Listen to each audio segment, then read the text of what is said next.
Assalamu-alaikum warahmatullahi wabarakatuh. Kusoo dhawaada barashada Windows 10. casharkan maanta waxaan ku eegaynaa sida loo isticmaalo ama loo bedelo Action Centerka ee Windows 10. Action Centerka waa iconka hoose ee qaybta status barka dhanka midigta. Markaad taabatid marka wuxuu ka kooban yahay laba qaybood. Qaybta kore oo ah notification oo waxyaalaha computerka sida markuu email kuu soo dhaco markii aad device ku xirtid markii wax soo download gareysid wax kasta oo markaa notification uu kuu soo saaraya uu kuu sheegayo. qaybta hoosena waxa weeye waa Action Centerka oo icon yar hadda waxaan sameeyay telefoonkayga ayaan computerka geliyay si aan idin tuso notificationka uu soo saaro notification centerka oo qaybta kore ah iyo qaybtan hoose oo awood kuu siinaysa inaad wax markaas meesha ku jira aad on ama off ka dhigtid sida tablet mode, location iyo wixii la mid ah night light waana bedeli kartaa icon-nadan oo wixii adiga muhiim ku ah halkan waa soo gelin kartaa waxaan muhiim ku ahayna waad ka saari kartaa. oo ay ka soo qaado waxaan rabaa inaan computerka hadda tablet mode u bedelo waa desktop mode way hadda marka tablet mode ayaan u bedelayaa marka waxaan sameynayaa Action Centerka ayaan taabanayaa waxaan gujinayaa tablet mode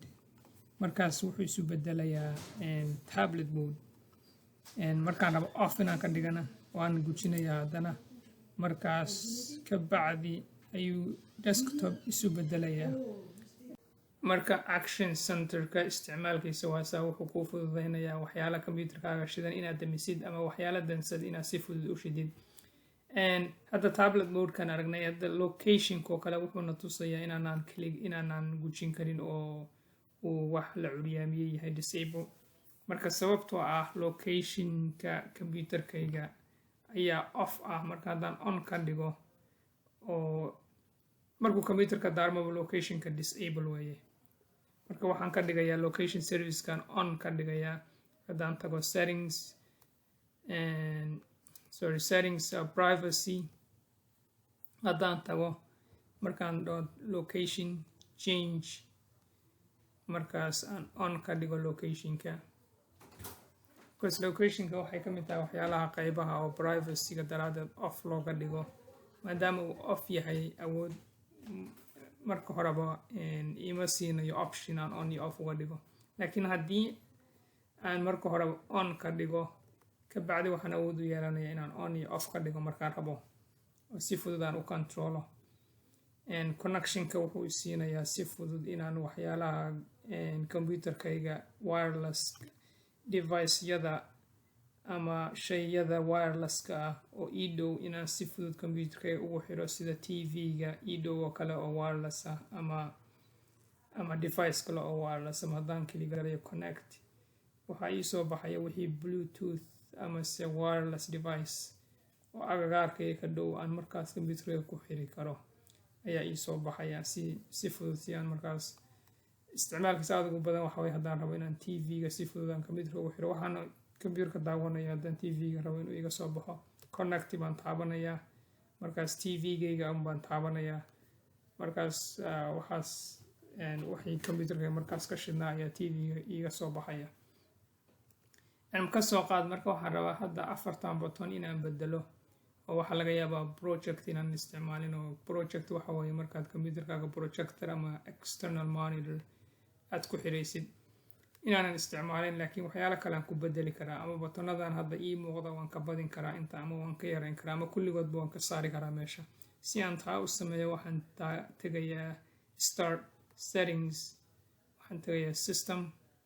waxaan tegayaa notification and action markaan aan gujiyo notification and action waxaan gujinayaa haddana edit your quick actions markaan halkaan tago waxaan rabo inaan tirtiro pinka ka koreeya oo ugu sareeya pinkaas ayaan gujinayaa markaa uu tirtirmayaa shaygaas. haddaan rabo inaan mid kale ku daro waxaan taabanayaa add ayaan gujinayaa kii aan rabo markaas ka soo qaado waxaan rabaa wifi oo kale halkaa inuu iga soo baxo kaasaan gujinayaa markaas